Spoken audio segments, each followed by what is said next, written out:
چې په قبر کې به په یو سوال کې انخلی به چې د چا ګیره نشته او یا لنډه ده، قبر کې به انخلی په یو سوال کې تا نه به تپوس کوي چې نبی دې څوک، پیغمبر دې څوک، دا شکل د یو پیغمبر و، دا د نبی علیہ السلام و، نو قبر کې به دغه ځای کې نښتي یې، نو موږ خفه یو بیا.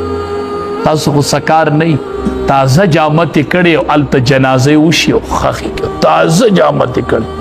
خدایه دته به قبر کې اوس څه وایي؟ یا الله دنه به قبر کې اوس دریم تپوس شروع شوي که نه چې پیغمبر دې څوک و. خدای دې به قبر کې څه جواب وایي؟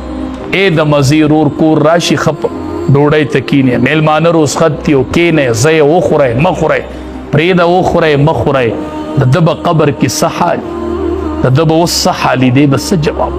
دی به دې تپوس کې نښتی نه چې وګوره ستا شکل د نبی علیه السلام سره برابر دی، ستا شکل سمې خوري، ته څنګه وایي چې دا زما پیغمبر دی؟ شکل نه دی برابر، شکل نه دی برابر.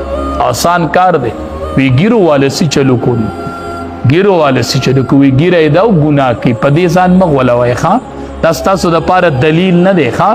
که ګیره دا هغه ګناه کوي نو د هغې ګناه به تې الله تپوس کوي، په دې کې د ګیرې قصور نشته ښه. ستا نه بیا هم ښه دی چې ګیره یې اوږده ده، دا یو عمل ستا نه ښه دی، په دې کې ستا نه ښه دی. مړه وایي بیا سړي ګیره م او خلک وایي ګیره ده، نو ښه ده که نه چې خلک وایي چې ګیره ده.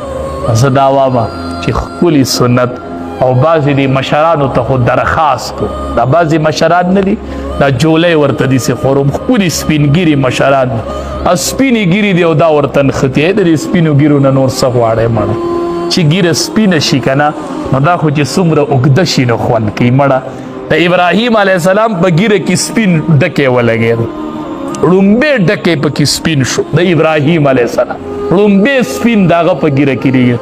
وی الله دا څه دي؟ وی دا څه دي؟ رب العالمین ورته وی نور المسلم، دا خو د مسلمان نور دی، نور دا سپین ډکی د مسلمان نور دی، نور. وی یا الله چې د مسلمان نور دی بیا خو نور سیوا کا، بیا خو نور سیوا کا، دا سپین ډکی نور دی، نور چې دا په دې مخ کې لګېدلي ښه، نور المسلم، دا د مسلمان نور دی، نور. حدیث مبارک کې راځي چې اویاو اتیاو کالو ته یو مشر ورسي، زه مشره ګیره ښکلي اوږده که که نه ښه. حدیث قدسي دی، رب العالمین وایي ما له حیا راځي چې زه به دله څنګه په اور عذاب ورکړم. الله وایي ما له دې سپین ګیري نه حیا راځي، نو تاسو نه الله حیا کوي، نو چې موږ هم د الله نه حیا وکړو، د سنتو اهتمام کوو ښه.